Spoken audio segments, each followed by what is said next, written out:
இந்த பர்த்டேக்கு அவன் வருவான்னு எனக்கு தெரியவே தெரியாது.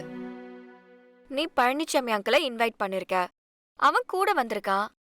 அப்பதான் டாடிக்கு விஷயம் தெரிஞ்சு என்கிட்ட கோவமா நடந்துகிட்டாரு. அப்படியா? நான் எக்ஸ்பிளைன் பண்ணமா, ஆனா டாடிக்கு கோவம் குறையவே இல்ல. அதனாலதான் உன்கிட்ட வந்து சொல்லிருப்பாரு போல. இதான் நடந்துச்சா? இவ்வளவுதான் நடந்துச்சு. வேற ஒண்ணும் இல்லல இனியா? வேற என்ன? நான் என்ன கேக்குறேன்னு உனக்கு புரியலையா? புரியலையே. அதான் நான் கவலைப்படுற மாதிரி எதுவும் இல்லல்ல. ஓ, அப்படி கேக்குறீங்களா? ஆ. என்னம்மா நீ டாடி மாதிரி இருக்க பாத்தியா? ஏய், நான் டாடி மாதிரி இல்ல. விமல் ஒரு ஃபன்னான பர்சன்மா.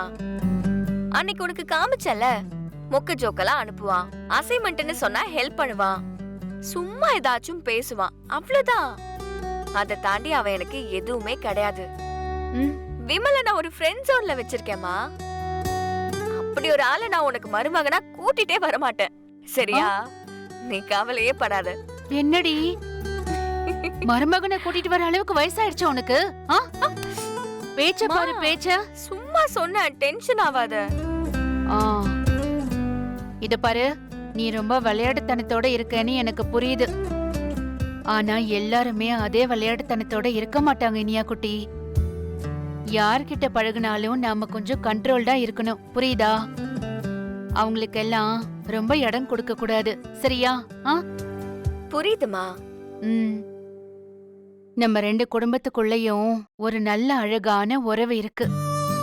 அந்த உறவை பாதிக்கிற மாதிரி எதுவுமே நடந்துடக்கூடாது இனியா குட்டி. மாமா ரொம்ப யோசிக்கிற. கவனமா இருக்கிறது நல்லதுன்னு சொல்றேன்டா, அவ்வளவுதான். நீ அப்பா கிட்ட போய் சொல்லி அவரு கண்டுபிடிச்சு அவரு என்கிட்ட வந்து சொல்லி நான் உன்கிட்ட வந்து கேட்டு எதுக்கு இதெல்லாம்? பார்த்து கவனமா பழகணும், சரியா? சரிமா. சரி, ஸ்நாக்ஸ் சாப்பிடு.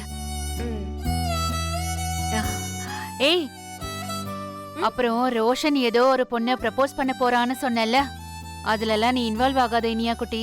அதுலலாம் நான் இன்வால்வ் ஆக மாட்டேன். அவன் என்கிட்ட சொன்னா நான் அதை கேட்டுக்கிறேன், அவ்வளவுதான். சரி சரி, சாப்பிடு.